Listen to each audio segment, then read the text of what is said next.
14th week of 2013. I am Karen Lyon at PCM Creative. I'm Phil Campbell. And this is talking about positive disruption, which is the theme of TEDx Change this year. And disruption, change can be positive, negative, but I like the fact that it's taking on this positive disruption. So what is positive disruption? Well, we don't want any more positive, we don't want any more negative disruption. I think the governments of the UK have done enough of that in terms of not understanding what the population wants.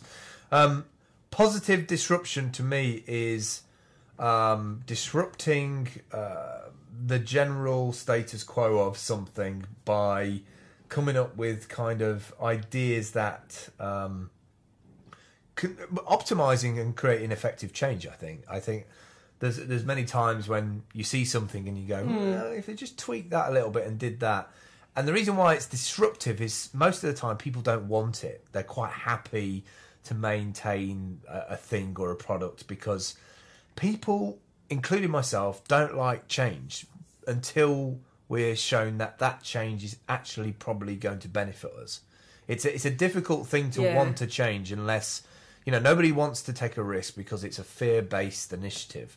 You know, it's sort of like, oh, I'm gonna do this and it's gonna make my life more better. But until you feel it and know it, there's just that fear of, well, actually, I'd rather just keep on maintaining this because this isn't problematic when I do it like this. It's interesting. That's the way I look at it. We've lost that sense of empirical belief. We have to see something to believe it, and change is sort of the same. And I guess, you know, without going too far down the route of, you know, never talk about politics and religion, when religion was a foundation of a community, you didn't question it. You had these remits, you had commandments, and you had rules, and you all met, and you went through rituals which bound you together. And the more societies become secularised, the notion of change, I think, has been questioned more. Why do we need to change? There is change. What does it mean? Where is it going? I mean, one of the TEDx Change videos, Revolutionary Optimists, is going to be one of the mini films that they show. And there's 1, 2, 3, 4, there's 5 speakers that are going live over a 2-hour period, back to back. So 1, 2, 3, 4. It's going to be interesting to see who comes up, because last year was very much round the poverty in third world countries and emerging health issues. But this year it is a little bit more abstract, and I think what we're trying to do in terms of moving forward in the lace market and locally is something that we can share globally.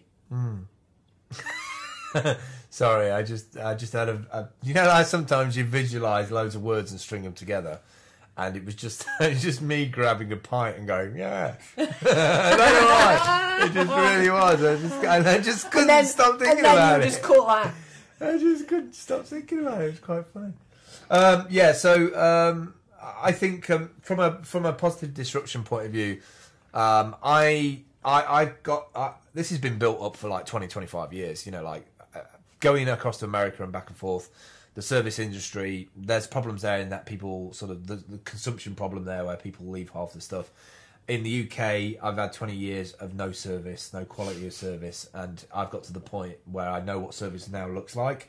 So I'm trying to be disruptive in terms of the businesses, the independents here that get it and understand it from a business level, and sort of dropping on top of that the disruptive component and going, okay, how can we work together? How can we get to know each other a bit more? How can we sort of disrupt each other to be more efficient, to optimize the experience, to make sure that you have more clientele, more footfall come through the door? You know, we're obsessed with experience, so let's make those experiences personal, one-to-one. And if that means disrupting the way things are done, then we need to embrace that. We need to not be so fearful of change. We need to realise that most of the time when people are asking or disrupting these things, it's because it's built on feedback from lots of other people. It's not just some crazy radical with an AK-47 going, give me better burgers! That never happens. That's it for this week. We will catch up with you soon. Don't forget to double up the tablets daily. We will see you next week. Goodbye.